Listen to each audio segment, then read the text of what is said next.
সত্যি কথা বলতে ভালোবাসা বলতে কিচ্ছু নেই। যেটা মানুষের মধ্যে থাকে সেটা হলো আবেগ, ভালো লাগা, কিন্তু ভালোবাসা নয়।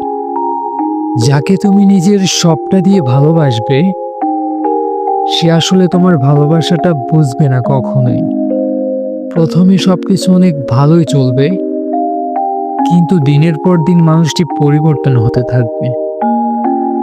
তোমার ছোট ছোট কেয়ার, ভালোবাসা সবকিছু তার কাছে আস্তে আস্তে বিরক্ত লাগতে থাকবে। সে ভাববে তুমি তার ফিউচার, স্বাধীনতা সবকিছু কেড়ে নিচ্ছ তার কাছ থেকে। কিন্তু তুমি তো তাকে ভালোবাসো। এই কথাটা সে তখন বুঝতে চাইবে না। তখন সে নিজের কথা চিন্তা করে হাজারো স্বপ্ন দেখিয়ে তোমাকে একা করে চলে যাবে। যাওয়ার আগে বলে যাবে তুমি যেন ভালো থাকো এবং তাকেও যেন ভালো থাকতে দাও।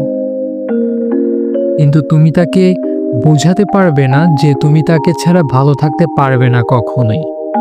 অবশেষে সে হাজারো স্মৃতি রেখে অন্য মানুষের সাথে ভালো থাকবে আর তোমাকে নিঃস্ব করে দিয়ে চলে যাবে। যারা এই কাজগুলো করেন তাদেরকে বলছি, ভালোবেসে যদি সারা জীবন থাকার চিন্তা ভাবনা না থাকে তাহলে এইভাবে কাউকে স্বপ্ন দেখিয়ে চলে যায়েন না। ভালোবাসা সুন্দর, ভালোবাসাকে রেসপেক্ট করবেন। ভালো থাকবেন সবাই। আল্লাহ হাফেজ।